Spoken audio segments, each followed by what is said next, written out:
so much, Michelle, for joining me. Today we have Michelle Turner from Movement Lesson, and I'm so excited. I was really looking forward to recording this episode with Michelle. So why don't you tell us what Movement Lesson is and what it is that you do with babies? Movement Lesson is a great way to get babies to move, but how I do this, or I have found to do this, is babies don't necessarily figure things out. This whole I wait and see, or maybe next week. Babies don't have mind over matter. So what I've developed is Movement Lesson comes in, and I see where babies are initiating or not initiating their movements. And then I start to initiate movements, let's say that they should have, and then stimulate them, enhance them, so they start working in an environment that they should be familiar with, which might be as simple as rolling over or going for the ball. Right. But I keep them successful so they can start developing on their own, and then they can transfer it, and then they can start playing with their movements. Okay, so you're working with movement. So are we talking about developmental milestones? Like, like the 4.5 month, is it? 4-month milestone is like rolling, 6 months, 6.5 months is sitting. Are these the things that you are talking about and working with when you say movement? Most people look at milestones as an accomplishment, which they are. However, what people don't realize, there's a transitional period that gets us into these milestones. So just because a baby's at all fours, or they've rolled over, or you've placed them into sitting, that doesn't mean they're transitioning into sitting, or they're transitioning to rolling over to their stomachs, to their back, prone and supine. So I'm there to look at is more so building up their transitional stages of movement, more so than the accomplishments. Think of it this way, like if I'm throwing a ball at you and you catch it, Right. We've completed the act, right? That's a milestone, let's say. Yes. Right, but nobody looks at what happens, where's the movement coming from for that child to throw that ball or roll over. That's where I come into play. Does that child have what it takes to be able to roll over or come to all fours and then come out of all fours? It's that transition period.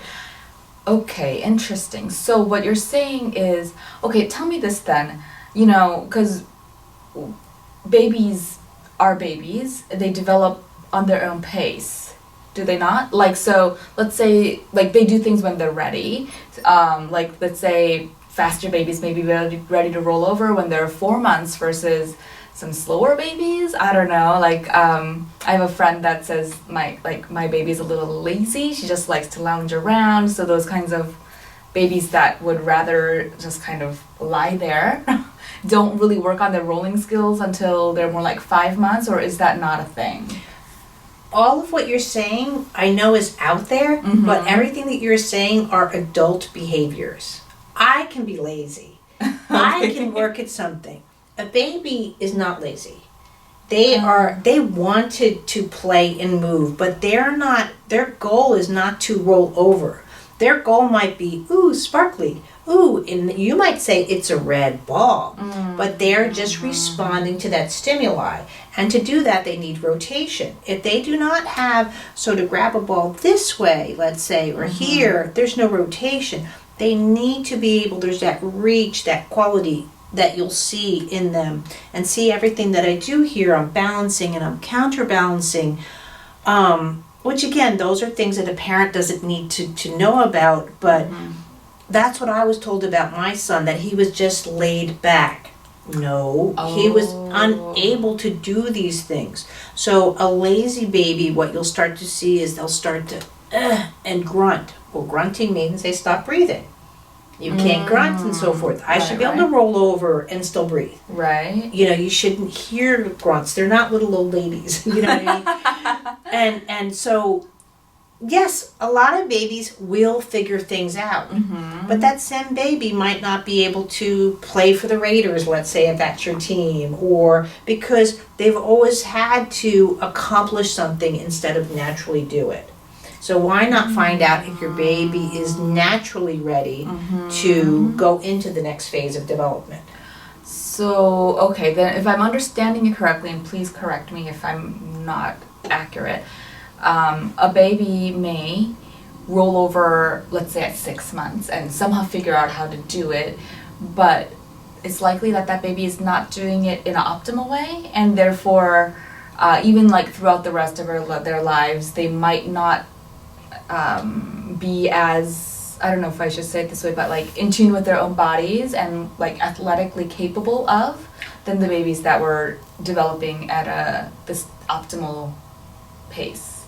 Right. Doing it correctly. Right, but also rolling over at 6 months to me is quite late because they already should be working on coming to sitting. Right. So, and then that's where their systems get a little confused because now a parent's looking at the sitting milestone, and so now they're trying to put their baby in sitting, where they really should have been exploring more of that rolling over time. And I can tell you too, if a baby's rolling over at 6 months, most likely they're only rolling in one direction. Only, let's say, to the right and not to the left. Or rolling only to their belly and not necessarily to their back. They're not going in and out of, again, that transitional phase. Okay. So they're starting to come more in there. And also, if they're rolling over only at 6 months, there's a head lag that's starting to happen where their head just not coming up as well as it should, that are starting to affect, again, their momentum. So what you're saying is most people look at a milestone as a milestone, like, oh, my baby's sitting, 6 month, tick. Right. Kind of thing, but you're saying just because they've accomplished a certain milestone doesn't mean that they've done so optimally, if you right, know. It's the quality. Right, okay, right. Quality versus like having done it or not. What then long-term consequences, if any, might a baby that developed those milestones with a less than optimal quality have throughout their lives? Well, you'll start to see glitches. Maybe crawling wasn't there as much, more of an army crawl, one-legged crawl. That means their eyes can't come up and look, so their legs are getting out of the way. Again, babies are smart. They really are smart. That's the biggest problem. You can have a smart baby, but if they had, let's say, little glitches in their system, that doesn't mean that they can figure things out because they don't have, that's where the intelligence is there. You have to remember, if a baby was intelligent, they'd also be habitual.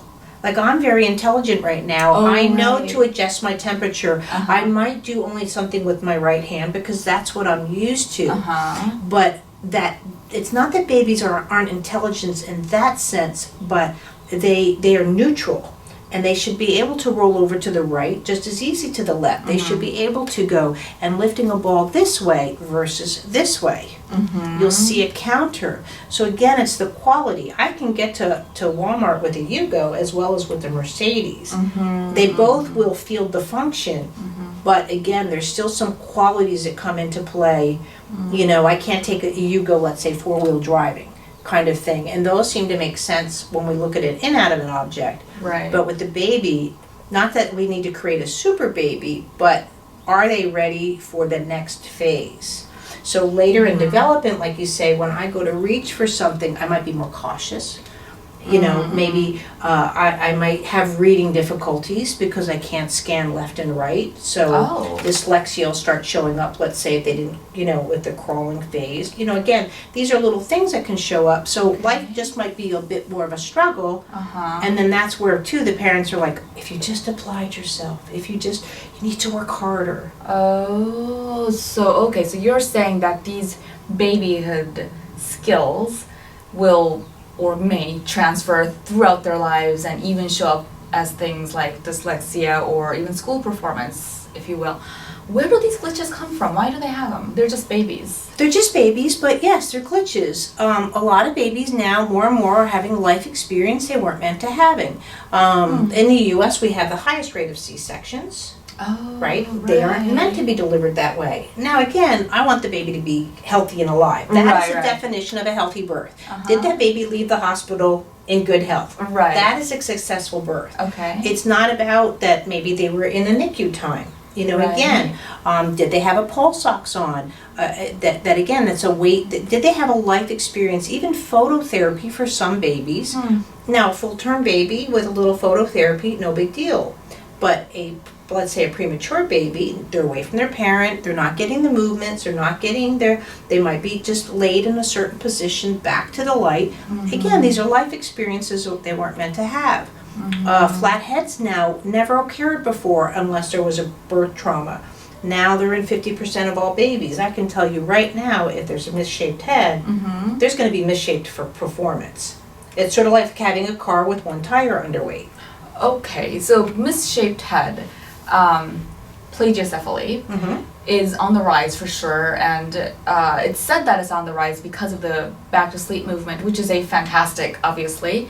It's saving babies' lives. Right. But that is said to be a contributor of the rising incidences of plagiocephaly, and you're saying that plagiocephaly it's not just about the head shape, and it has other implications. Can you talk more about that? Right. Now, I just saw a new study now that it's up to 65%, a Canadian study that came out. But in general studies right now, it's more 45% of all babies. So that's half of our baby population that maybe is too much time in the car seat, or a combination of the back to sleep program. Again, saving babies are our number one priority. However, right now we're here talking. There's no reason why, even on my lap, that I couldn't present my child in tummy time, in a sense, or getting that centrifugal force within the head. But what happens with the flat head, now the vision is off. The vision they have a much harder time looking down or looking in a different direction. Depending on where the flat head hits, they might have a preferred side of only looking to the right. It's harder to turn your head in a certain direction. Right. Because babies don't lift, they weight transfer. Okay. If they have to lift like their head, the movement stops in a baby. I can lift this object. Right. That's an adult function.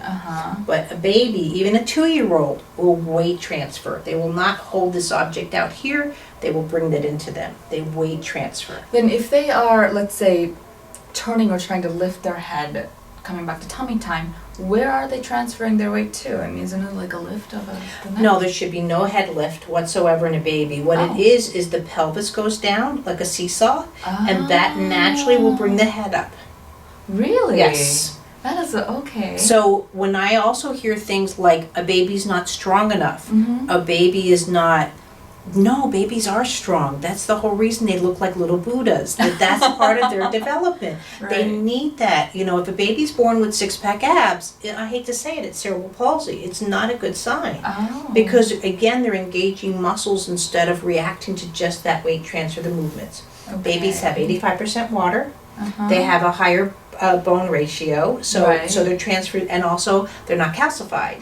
So it's still a cartilage base in a sense. You know, it gets more technical than that, but that doesn't need to be there. And so when they weight transfer, versus that we have calcified bones, we have 60 to 65%, water mass weight.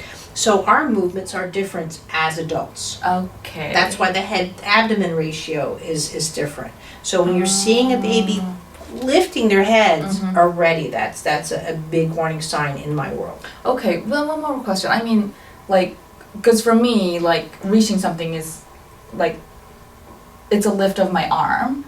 And babies, they like to reach for things and they shake rattles and whatnot. And you're saying that none of that is a lift in terms of, like, muscle engagement.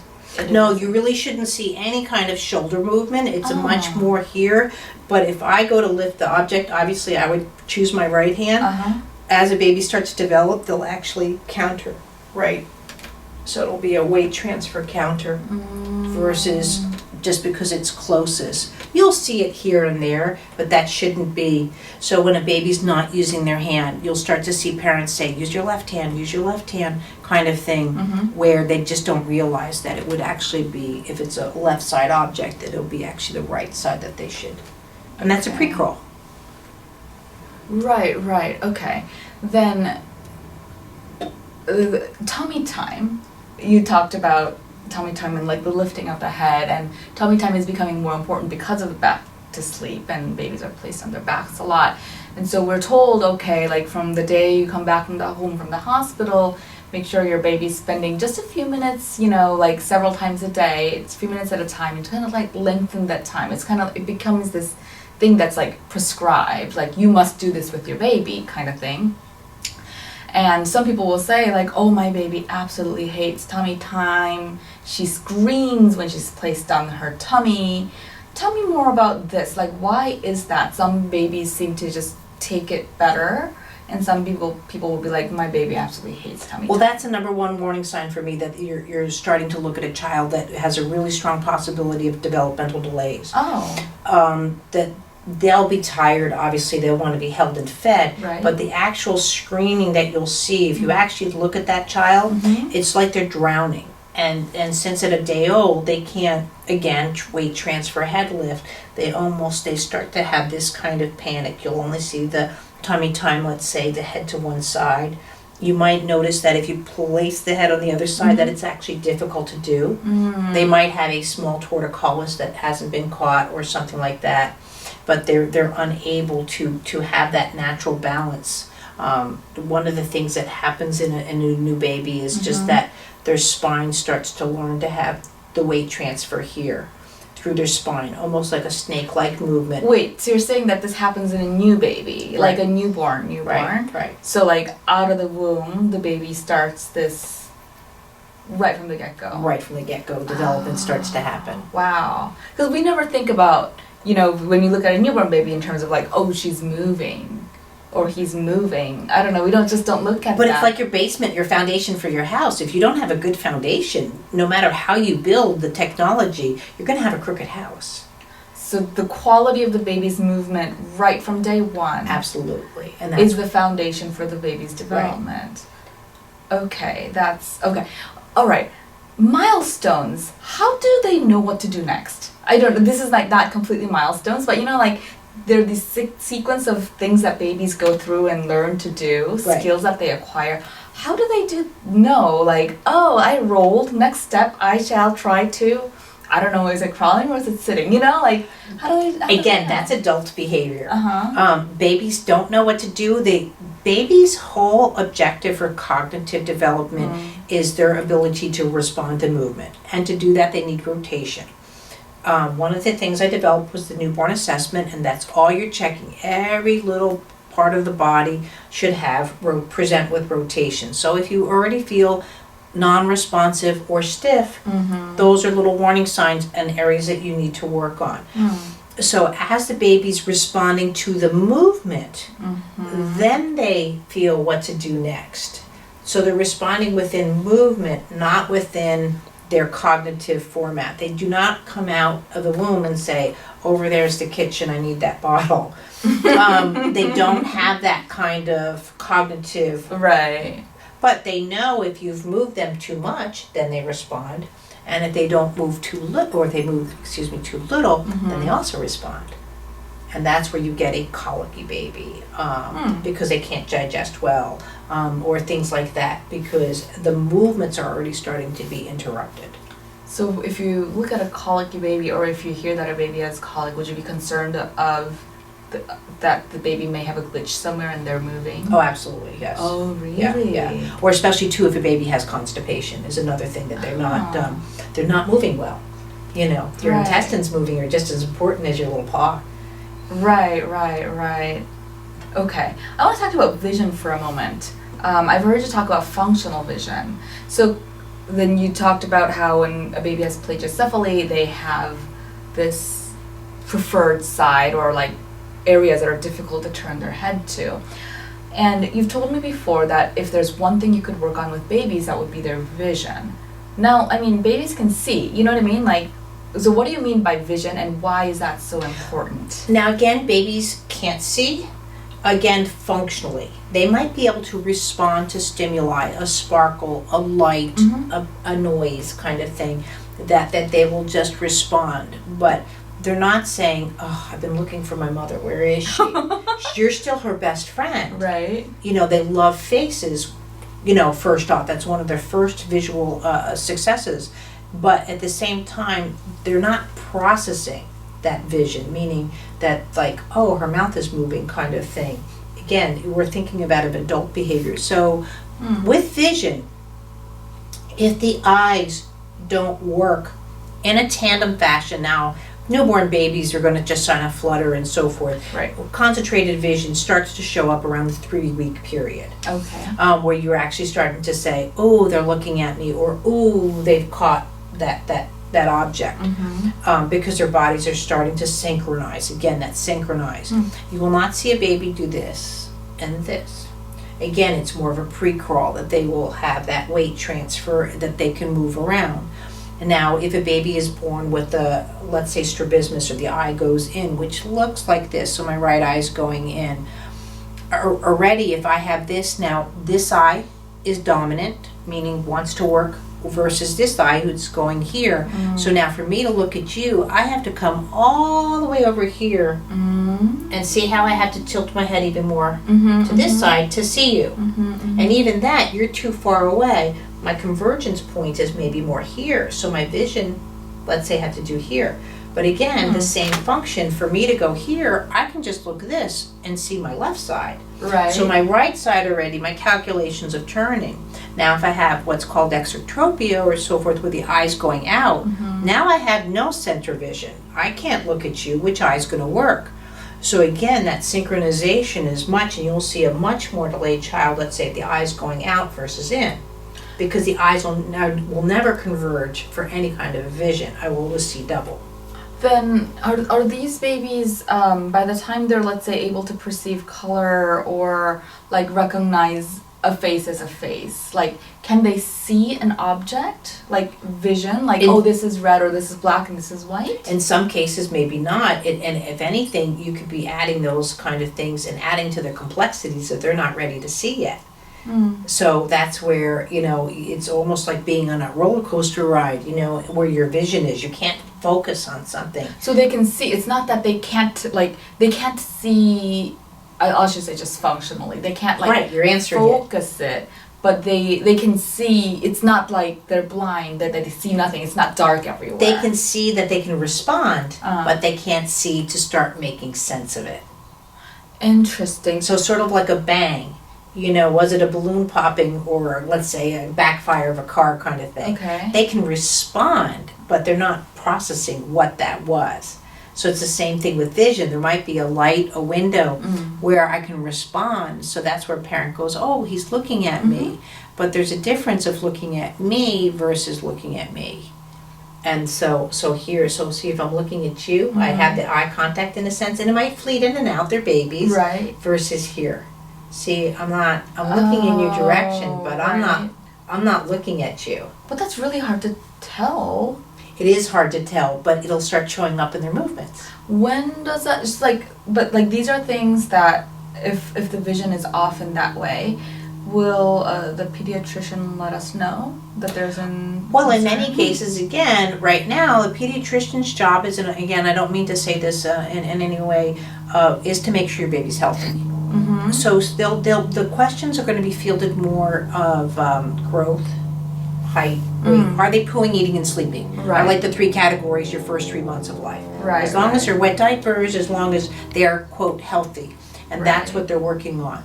And that's where I'm trying to fill that void that, and introducing, it's about to come out, a new series of really specific milestones. So literally almost on a week-by-week basis, you can make sure that your baby's on track and how to work with your child. That sounds fantastic. Okay. So because it is a concern if there is a possibility that a baby needs a little bit of help or encouragement in that department. Absolutely. It's not about diagnosing the child. It's about just offering that little encouragement, which that could just be opportunity to move more successfully. That's it. But what people also don't realize, it is against a parent's DNA to find fault with their baby. They're not looking at 1-month-old saying, oh, I don't know if he's ever going to climb Mount Everest. They're not looking at that. No, now, my 15-year-old, I can give you a list of what's wrong with him. But it's a baby, and if the years are off, oh, it's like Uncle George, whatever. You're not looking for that. So really, I don't start getting phone calls until the child's almost at the 6-month level. They're still not rolling over, and the parents are starting to see, wait a minute, and I have to be on sitting up. Like I'm starting to fall behind on just these little things. Should I be concerned? Right. So, okay, because it is really difficult to look at a baby and think, oh, they're perfect. Yeah, why not? Perfect. They're perfect. It's a perfect little baby. Right. Okay. But they should really be on time with things. Is it kind of like, because like adults are all different, like I have my preference, you have your preference. I don't know, like I may like black and you may like white. But this again could come all the way back from when we were little kids, from little babies, but nobody's evaluated that. Well, and again, we're both successful, so that's not a problem. But it's when someone has that struggle, you know. Okay. Yesterday with you, so I'm at the parent training with Michelle right now, and yesterday this child came in to kind of play with us. He was 2 years old, and he was absolutely amazing. And you told us that you worked with him since he was a newborn baby, and you were mentioning how you were pretty much like, I shouldn't say throwing him on the table, but it was like tumbling along with him, like tumbling, on the table, and he liked it, and he was never afraid. He never was like or anything like that. He had no response in that way. He had a smile on his face, and he was like, do more, do more, do more, kind of thing. And you mentioned, and this stuck with me, how for this boy, he's not afraid, nothing phases him, and so it's kind of like linked to confidence. So like, unlike maybe another baby that might have had a glitch here or there, and by 2 years old that glitch becomes a little bit more magnified, and therefore that child thinks, oh, that thing over there, I can't get that, or this backflip assisted backflip obviously, but this backflip that Michelle is trying to put me in, I'm not safe there. But like those are the thoughts that, let's say, a 2-year-old with maybe a glitch from when they're a baby could have had, but this baby didn't have any of those things, so therefore he doesn't have it in his like at least physical vocabulary that like, oh, I can't do this, or oh, I'm in danger, or anything like that, and therefore like they can grow up as more confident toddlers, children, and adults. So I don't know, you've been in practice for a while now. How many years? I've been in practice now for over 10 years. Okay, so the newborn that you've worked with, if you are in touch with, I don't know, is like 10 years old. Do you see a difference in like how they're growing up in relation to like other kids? Yes. He is great. He's a 2-year-old, obviously. It's not that he doesn't have any fear. He knows where he is in space. A lot of people think that when a baby is born, it's based off of brain formation and how that will affect his life. Right. I really believe the brain pelvis. So one of the things that I'm proving or working with is I believe the pelvis in optimal development is like a gyroscope. The pelvis. The pelvis. Okay. So anytime, even with my legs crossed, I should be able to move in all directions, right? So that's how the pelvis works. Right. So as you watch me do that, so there's sub-gyros in the wrist, the ankles, back of head. So when a baby's moving, all of this should be working together, right? So that's what they're doing. So I've been seeing this child now. This is where I guess I can create super babies, but I've been working with, there was nothing wrong with this child. I've worked with the family. I do a class on Thursdays where parents just can come in with their babies and we just, or their young ones, but they can be developmentally delayed. I do this for the parents that come in to see me during the week, and then they can take the work home with them in a sense. They learn a bit more about movement lesson. But so when I'm working with him, and it's not that I'm purposely flipping him, I'm using my movements in with his movements. And so he has such incredible spatial relationship, depth perception and all this, because he's been doing this work for such a long time. Even the reason I did this for was my son. Both my sons are mathematical geniuses. Okay. Even though my son was nonverbal, went to school for visually impaired, all of that, he is now, again, mathematical genius. Wow. And I really think by watching a lot of these, quote, 10-year-olds that are coming into the picture and so forth, that you know, that use of their bodies within space, the way they can do and move around is so incredible. But the brain can just make these calculations so much more easily, and they have more accessible to their environment, instead of, not that they're cautious, but again, if a child has issues coming over their system, they're going to protect the fall or the breath first. So if I normally go over and I breathe in, well, that brings me back. or if I go, and again, not that I'm worried about falling, but if my balance is, and this is where, like dystonia, I don't believe that dystonia is a cognitive thing, it's a movement thing. Dystonia is what CP, where it's the spasticity, but it's, if I want to reach for you. What do you mean by dystonia? What is CP for people? So, for cerebral palsy and people that have neuromuscular disorders, cerebral palsy to me is you're unable to respond to stimuli with rotation. So you'll start to see that their system is like this in a sense, and I don't mean to negate with their movement qualities by imitating, but if I typically go to reach for you, again, I have a way of coming over my system. Whereas if a body hasn't learned how to do that, I'll get so far and I'll protect it. So it's sort of like putting on a brake. Oh, so it's so they're countering and counter opposition themselves. Versus counteracting. Yes, but they're balancing themselves up here instead of here. Okay. So when I took this little boy, his balance is so good. He can balance off of me as a moving target. Oh, interesting. Versus just what we think of as the floor. So that's where I teach what I call my floating baby, which should happen around the 9-month stage, where you can scoop them up and move them around. And so he's balancing off of me and not a static system, a floor. Okay, you said that this little boy started to see you early, even though he had no quote-unquote issues. Right. Why would anybody want that? You know, like they're like if my baby's developing perfectly fine or whatever, or it looks like so my precious perfect little baby was born, why would a parent come? To move better is to be better, to think better. You can't learn without movement. I can sit here, yes, and watch a TV and not move, be strapped down. Yes, I will still learn. A baby cannot learn without movement. So the better you move, the better you learn. It's mathematical. That's interesting because if you do think about it, babies, after they're born, they don't do a whole lot of things. They sleep, they poop, and they eat. And then they like start reaching for things, and that, I guess that's movement. And then that's how they start developing. So like it's all linked with their brains too, right? But also, let's say if a baby's nursing and they push with breast tissue, that's a pre-stand. So again, when they don't get the opportunities to do certain movements, or like breathing, I can almost guarantee you if a baby has issues with breathing at birth, they're going to have issues with walking. Why is that so? Well, they're regulating the breath expansion as my representation of gravity. So if I have to push my lungs open to breathe, or it's labored, well, I can guarantee you just about that they're going to have difficulties in walking, because that's even a bigger relationship with gravity. So if they can't breathe in gravity, how would they be able to walk in gravity? So they would need someone to go in there and say, okay, here's the pressure of gravity, here's breathing. Oh, okay, everything's fine now.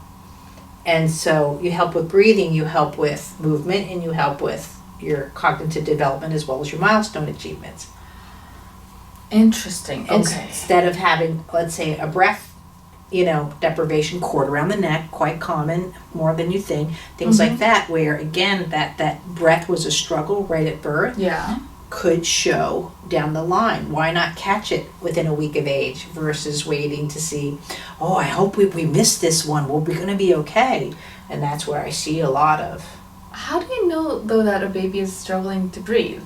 I mean, like, if the baby is struggling to breathe, the doctor should know? Well, I don't think people realize that breathing is not a muscle-based function. It's a vacuum-based off the pressure of gravity. So the way you can see that on Mount Everest, you can't. That's why you need oxygen. And there's different pressure situations. We underwater divers need. It's not so much the lack of oxygen, but again the pressure of atmospheric lengths. Well, it's a new nervous system. So again, if there's issues with breathing, again that's that cognitive relationship. I now need to use my muscles, let's say, to breathe. Which that shouldn't be. Right. When you go to sleep, there's no, I need to take a full breath. Right. But again, we see that in aging and apnea, it makes more sense. Where you have to come up for that air, in a sense, in the middle of your sleep. Right. But we certainly don't want a new baby in that situation. So would those go missed, though, from the hospital? I don't know. Like, if the baby is struggling to breathe, would they still breathe and keep themselves alive? Oh, they will, or they need helps, like a trach or When you're watching the pulse ox or you're offering oxygen, little babies might need little CPAPs, HPAPs kind of thing, depending if they have a central line apnea, which again, it's not so common, but again, cord wrapped around the neck, maybe an extra day in the hospital. We start having life experiences that a normal baby, I shouldn't say normal, but a baby's life shouldn't experience. Right. This whole, oh, they're fine, their stats are good. They might be fine in breathing, but are they fine moving and breathing? And that's where I think there needs to be a bit more coordination of health and movement being one and the same, especially in a newborn. You talk about crawling a lot. And as far as I'm aware, crawling is not even an officially recognized milestone. So there are lots of babies that seem to go from turning, going back to belly or whatever, and then just kind of stalling there and then going straight to standing and walking. Why is crawling so important to you? Well, crawling movement-wise is, again, that neutral now in 3D. Not only are you learning to crawl or go up, but you're learning how to come back down. So that in and out, that up and down, but that should happen to come to sitting through the right as well as the left and all of that. But also that looking and that left to right, that's reading. Cutting scissors is a big one. If you're actually prevented in crawling, and I've had clients like that, they can't even use the scissors. Riding bicycles. So all of these things might be avoided. Oh, they're not interested in the bike. Right. Can they just not get, and again, it's that pumping. Riding a bike is not lifting your leg up and kind of getting the wheels to go around. Is it not? It should be that pump. And that shows up in crawling by digging their toes down and taking off. It's a completely different mechanism going through the pelvis. That's where you get your power from. Okay. Later on, they would have problems, let's see, being a karate master if they didn't crawl. That's where, again, now someone might say, I don't care if my kid plays karate. But the whole thing with development is you always want the opportunity to be there if it can be. Right. Life should be about our choices and how, like, I might not go tomorrow and climb Mount Everest. Right. But I think I move well enough that if I had the opportunity and it was my life choice, that I could go do it. Right. Because everything I'm talking about is now happening to me. Now I want to anti-age. I can still crawl. I can still roll around on the floor like a baby. I can do things that most people my age, let's say if they fall down on the floor, they can't get up. And they say, oh, I'm getting old. Right, yeah. I want to get old. I want to move into aging, not fall into aging. Interesting. Okay, so you're saying that if babies don't crawl, they might not potentially, I don't know, be like to ride bikes or even feel comfortable riding bikes. Be able to use scissors. Or just have the opportunity of self-exploration. What if you're in college and, instead of having a very rote learner that you want to say, well, I'm this amoeba is growing this way. I want to go self-explore it. Well, again, these character traits as well of self-exploration, of crawling, being able to facilitate, get your own ball by crawling. You know what I mean? Maybe it was bypassed, and you'll start to see these just in the way you apply yourself to your vocation later on in life. Interesting. So, because if a baby misses crawling, the walking comes later. About a year old, is it? Yeah, it should. But also, again, what we're missing there is cruising is way more important than the actual walk. And even just being able to fall down on their bum.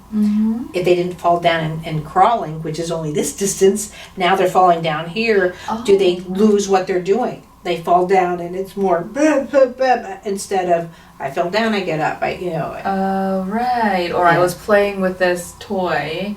I fell. It's okay. I'm gonna keep playing with this toy. Right. Instead of it being a deal breaker. Instead of it being like, oh, I lost everything. So later on, maybe you take a test, you didn't do well. Maybe it's a deal breaker for you to pursuing something instead of saying, I just fell down. Right, because I feel like, oh, I failed this test. I'm not good at science. Right.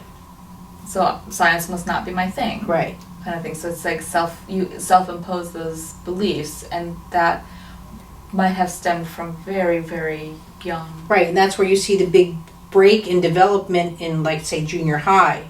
People say it's hormones, but that's where you really start seeing that deviation of a child going into pursuing higher things versus starting to break off, and there's plenty of studies there that's where the math and the reading start to get the big disparities of going from the 5th grade into 6th, 7th grade. Tell me more about this. What? Well, I mean, people think of it as hormones going in, but again, you have new stresses in your life that are going into. If you don't have a good foundation, quote in math, but did it come from crawling? As you're coming into, it really starts to show there where the kids, that the honors, the achievers, those who play instruments show up in more in the 6th, 7th grade. They might show up at the 4th grade, but where you're actually playing and, choir and are those the kiddos that start to give up because they just can't keep up with the varied forms of movement. Sports starts to become more competitive instead of like the t-ball and the flag football. Now we're playing for competition. Now we're starting to, and you need that person that's going to fall down and get up again. Right. Versus, yeah. So wow. So you're basically saying, this is blowing my mind, that things that you do when a baby is like 8-9 months old had an impact on how they developed and how their neural pathways were laid down in their entire body and their brain, that is having long-term, lifelong implications. Well, again, the chances are that yes, it's just pure mathematical, but again, what I'm seeing more and more is people are placing their babies, let's say, in sitting. So I see, again, the hands are doing this kind of thing. So they sit there and they're like this. And they're like, oh, my baby can sit up, but they're not going into crawling. And the first thing I say is that baby can't sit up. No, here he isn't sitting. Yeah. No, I'm talking about, I want to see a video of the baby coming to sitting from the back, lying up. So what you might see is more they roll to their belly and sit up this way, but they cannot, because I'm seeing this, their world is enclosed. They're not doing this. If they came to sitting, I see you. Right, okay. And when they don't come to sitting and you place them in sitting, now you have to bring their world to them. Here's your toy. Here's you're coming to them. You're coming to them. Versus, again, I tried it, I fell down, but I still went after my toy.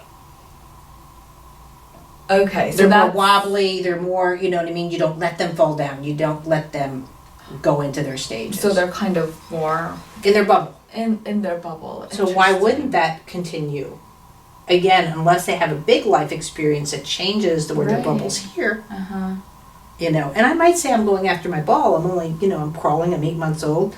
And then I see a fuzzball, you know what I mean? And that might be just as interesting. And see, I explore and I do. And then I go, oh, there's my ball again. And I go and explore. And, oh, I hear my mommy. And I go and explore. And they try and, their world starts reaching out. But they're doing it on their own. We might guide them. Don't go over here, baby. Don't put that in your mouth. But there's an exploring that starts to happen. So why not have that opportunity there? That makes sense, because it is a known fact that babies' brains develop, most of it, the humans' brains, when they're very, very, very young. And we are born with gigantic heads, because of the whole brain thing. So if movement is what they do, and they like explore and they just do things, that is, because I always just thought of brain development as like, how is the baby interacting with a toy, like not how they got to the toy, but how they're actually interacting with the toy. Yeah, and how are the parents engaging with the child, or does the child grow up with a pet or no pet, that kind of thing. But I never really thought of it in terms of, is the baby developing the capacity to get to that ball when they want to? Because this is a wild guess of mine, I don't know if I'm off here, but my guess is that this kind of like, oh, I want that ball, I want to get to that ball kind of thought or emotion will develop in the baby in sync with when they are supposed to crawl, or a little bit before that, and that can be a motivator for them to crawl. So, well, that's where the vision comes into play. Yes, they're all, quote, motivators, but are they ready to respond, not act, but respond within that motivation? Interesting. And that's where I think really needs to be looked at. Again, not to find fault, like, oh, that child's not going to sit up. That's not where I'm at. That's sad, I don't. right. It's sad, and it happens way too often. But I realize, let's say your child's in this, what's going on here, and let's document it. That's fine. But with that, this is where, if we want to bring the success or the possibility of doing something, this is what we need to stimulate into their lives, so they're able to, at least first, to be successful, to get to that ball, versus, and the back arching comes into play, those kind of things. Again, you'll see more frustration start to kick in. Do you want to learn frustration at that age? No. You know what I mean? Yeah. You don't see kids at the park being frustrated with the slide. They just play. And it really should be play. But wouldn't they outgrow things or whatnot? Like they may be a little frustrated that they can't get to that ball or whatever when they're a baby, but then when they're mobile and they can actually run around and play at the playground, wouldn't that go away? It might, Uh-huh. but again, you're not seeing the qualities of movement maybe changing, and that may be a different opportunity. Maybe you move from that apartment to the house where they have more space, or you go to the park more often because they're older. So yes, there's always that chance where opportunities come into play, just like you can go to a local college versus away at college kind of thing.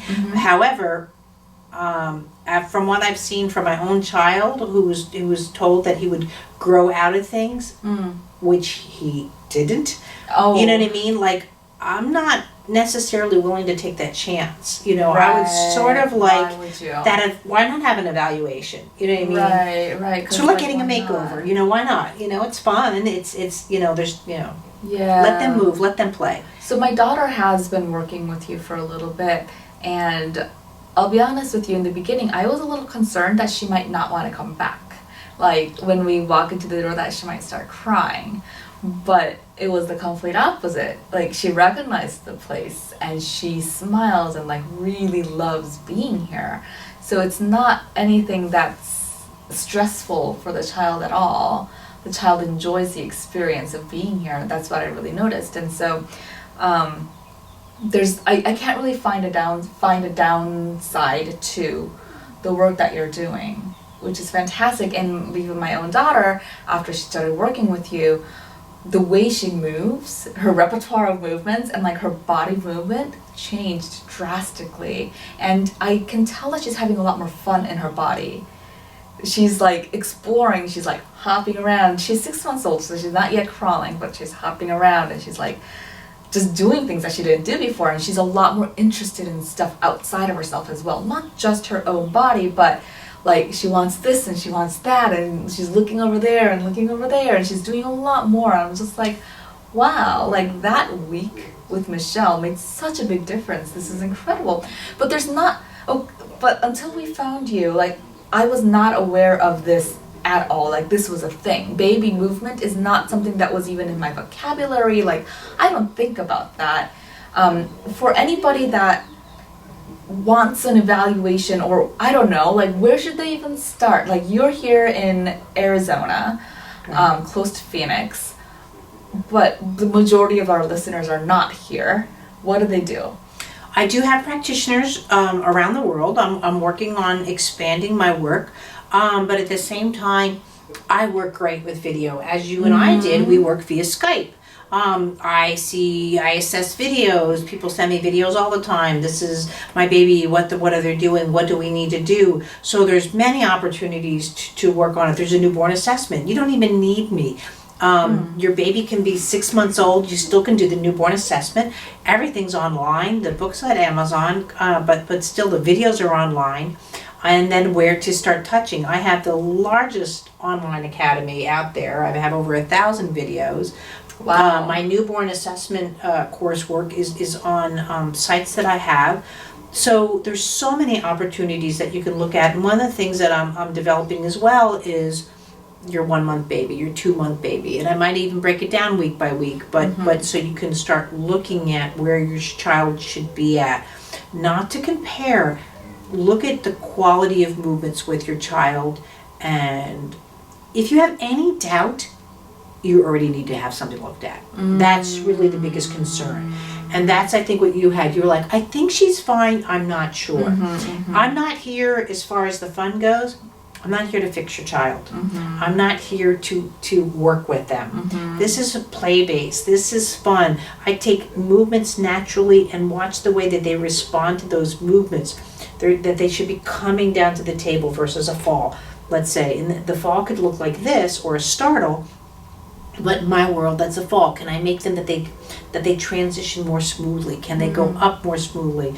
And there's balls, there's that, my only rule is the toys stay on the table. If they want to get down, they need a mommy break, that's all good. They're babies. But they should be able to just respond, develop. And then I start bringing in the vision so they can start looking up and go, oh, there's a world out there from having their head down into the table and those kind of things. And you can just see countless videos and so forth. I think that's one of the biggest reasons people don't come here, because their baby's already so fussy and they think that their baby is not going to be like the babies here. Right, but right, as you know, you can have this extreme fussy baby, and that's usually most of my clients work are, and they come in and then it's like, oh, you mean it should be this much fun, and they just start responding. So it's really cool to watch. Interesting. So the newborn assessment, that's something that it's a book and it's a little program, can I call it that, that just parents can do at home with their babies. So how old until this no longer is applicable? Honestly, you can do a newborn assessment on a 6-year-old. It's really not about, because again, as you can see me move, I move like a baby. If you've had a stroke or Parkinson's, what happens? It's the same kind of conversations we're having. The lack of rotation happens. So there's no right or wrong age for it. However, I do have other videos that you can work with the newborn assessment and see your child, what it should look like at a 4-month level, at a 6-month level, let's say, versus just saying, my baby's 3 days old, I can't do it. Okay. So the newborn assessment, it's a book. Can they find it at Amazon? Amazon or off my site, yes, that's fine. But off my site as well are all the videos on how to, the book is guided with complete videos that you can do and learn to pick up a head. I actually followed 2 babies. One was very high risk, 5 weeks premature, missing a third of his heart, and one was a full-term, no drug vaginal delivery. So it compares, but not, to that way. I don't say this baby has something wrong, this baby, so you can start to see what a non-rotation looks like as well as what it should look like, so you have more of an idea. And again, if you have any doubts, I'm so available. Yeah, or my really method are. is. Yeah. Really, which is really fantastic. Okay, so you talked about your site. Where is your site? Where can people find this and everything else that you do? Movementlesson.com. It's that easy. I'm huge on YouTube. I have Facebook. I have a parent group for Facebook, so people can post videos there. I'm not sure, I respond to everything available, but yeah, movementlesson.com is the best place to start off with. Yes, I do have other sites like the newbornassessment.com, but that's all, and my training is all directed through Movement Lesson, and it's quite easy. We will link up everything from the show notes so that you don't miss anything that Michelle said. And thank you so much. Is there any closing thoughts that you want to add? Any asks for the parents that are watching or listening to this? Don't ever worry about your child, whether we're talking about babies or your 3-year-old, 4-year-old. Don't look at that, I had such birth trauma, there's nothing that I can do for my child. I've learned with movement from my own, I did this for my children, that you can do anything better. And if you can do that one little thing better, whether it's hold on to that ball or nurse, suck, everything, just even really basic response, you've changed the brain. And once you've changed the brain, you've changed the body. And then that you start seeing possibilities. That's one thing my son taught me. Not what was wrong with him, but that he was possible of doing this thing. Wow. And when they said, oh, he'd never walk and all that, I'm like, he's not going to drive a car. He's 2. Can we just work on, it's just, we can laugh now, but it wasn't, what I was going through. And that's what I look at with babies. It's just like, this is great. They are doing amazing. But believe it or not, and that's what you've seen here, is that no matter who I touch or when you offer certain movements, they just turn around and do something they've never done before. Yeah. Or they do something better or different, and that's what it's all about. But if you have any doubts at all, whether you come to me or go to your pediatrician, go to get second advice saying, listen, I've seen this video, I've done this, and my baby is here. Talk to someone. And if you don't always get the right answers, you might need a second opinion, because again, they're not looking for it as much in the babies. But it doesn't hurt to just get a second opinion or to ask. You're not finding fault. You really aren't. I had no idea my son went from 13 months to 3 months level. I was just trying to get him better. He'd gotten sick. I was not even thinking of his quality of movement. I just thought when he got better, he'd go back to where he was. Right. And that never happened. Yes, what you think is a rare case, but 1 in 6 kids have issues with delays in the United States. That's a lot. That's a lot.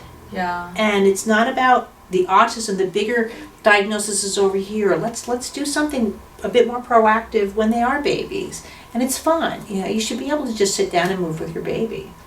Yeah, I mean, that's what we do as parents anyway. Right. We play with our babies. Right. So. Yeah, looking at it from a different angle for me was a complete eye-opener. And my baby was perfect, and she still is perfect, but I do see different possibilities in her, and her blossoming more into somebody that enjoys and explores a little bit more, which I really appreciate, and I'm so excited of your work. And the methodology that you've developed is very unique. I don't see it anywhere else. So this is just something that I just did want to make clear, that it's different from physical therapy, it's different from what you see at a pediatrician's office. It's just different. It just doesn't really exist. So it's either movement lesson or certified practitioners by movement lesson is where you want to find out how to have your baby, I don't know, become a super baby. Thank you so much, Michelle, for your time today. It was a blast, and everything will be linked up from the show notes below. I hope you enjoyed this interview. Thank you.